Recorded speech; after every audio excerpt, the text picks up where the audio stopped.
السلام علیکم ورحمۃ اللہ وبرکاتہ۔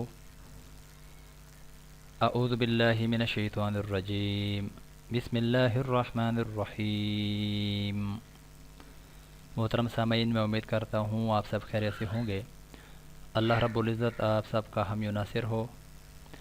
فرعون اور اس کی خادمہ کا ایک یہ واقعہ ہے۔ حضور نبی کریم صلی اللہ علیہ وآلہ وسلم شب معراج میں بیت المقدس کی طرف جاتے ہوئے مصر کے قریب ایک مقام سے گزرے تو انہیں نہایت ہی اعلیٰ اور زبردست خوشبو آنے لگی۔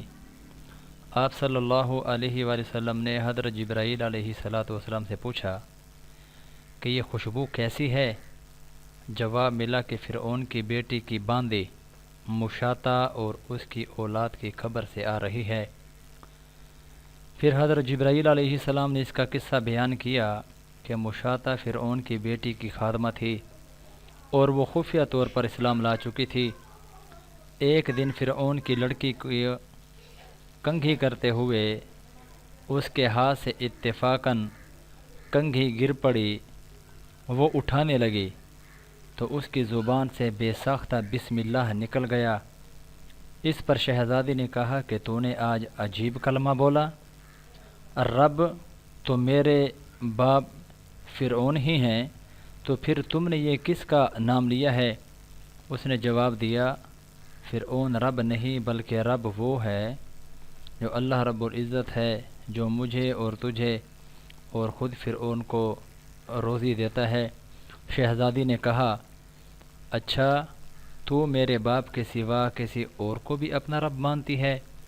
اس نے جواب دیا، ہاں ہاں، میرا، تیرا اور تیرے باپ سب کا رب اللہ تعالیٰ ہی ہے۔ شہزادی نے اپنے باپ سے کہلوایا۔ وہ سخت غضبناک ہوا اور اسی وقت اسے برسر دربار بلوا بھیجا اور کہا، کیا تو میرے سوا کسی اور کو اپنا رب مانتی ہے؟ اس نے کہا کہ میرا اور تیرا رب اللہ تعالیٰ ہی ہے جو بلندیوں اور بزرگی والا ہے۔ فرعون نے اسی وقت حکم دیا کہ تانبے کی جو گائے بنی ہوئی ہے اس کو خوب تپایا جائے، اور جب بالکل آگ جیسی ہو جائے تو اس کے بچوں کو ایک ایک کر کے اس میں ڈال دیا جائے، آخر میں خود اسے بھی اس آگ میں ڈال دیا جائے۔ چنانچہ وہ گرم کی گئی۔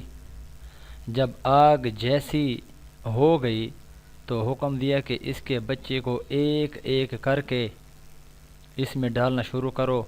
اس نے کہا، بادشاہ ایک درخواست میری منظور کرو، وہ یہ کہ میری اور میرے ان بچوں کی ہڈیاں ایک ہی جگہ ڈال دینا۔ اس نے کہا، اچھا تیرے کچھ حقوق ہمارے ذمہ ہیں اس لیے یہ منظور ہے۔ اس کی دونوں بچیاں اس کی آنکھوں کے سامنے اس میں ڈال دی گئیں اور وہ فوراً جل کر راکھ ہو گئیں۔ پھر سب سے چھوٹے کی باری آئی جو ماں کی چھاتی سے لگا ہوا دودھ پی رہا تھا۔ فرعون کے سپاہیوں نے اسے گھسیٹا تو اس نیک بندی کی آنکھوں تلے اندھیرا چھا گیا۔ اللہ تعالیٰ نے اس بچے کو اسی وقت زبان دے دی اور اس نے بآواز بلند کہا، اماں جان افسوس نہ کر، اماں جان ذرہ بھی پس و پیش نہ کرو، حق پر جان دینا ہی سب سے بڑی نیکی ہے۔ چنانچہ انہیں صبر آ گیا، اس بچے کو بھی آگ میں ڈال دیا گیا اور آخر میں ان کی ماں کو بھی اسی آگ میں جلا کر مار دیا۔ یہ خوشبو کی مہکیں اسی کے جنتی محل سے آ رہی ہیں۔ سبحان اللہ۔ محترم سامعین، مسند احمد جلد نمبر 1 309 310 صفحہ ہے، صحیح جلد نمبر 5 31 شعب الایمان کے اندر ہے۔ محترم سامعین، یہ سچا واقعہ حضور نبی کریم صلی اللہ علیہ وآلہ وسلم کو فرعون اور اس کی خادمہ کا شب معراج بیت المقدس کی طرف جاتے ہوئے مصر کے قریب دکھایا گیا اور ان کو بتایا گیا کہ یہ فرعون اور اس کی خادمہ کا ماجرا ہے۔ محترم سامعین، اللہ رب العزت ہم سب کو حق پر قائم اور دائم رہنے کی توفیق عطا فرمائے۔ اللہ ہم سب کا حامی و ناصر ہو۔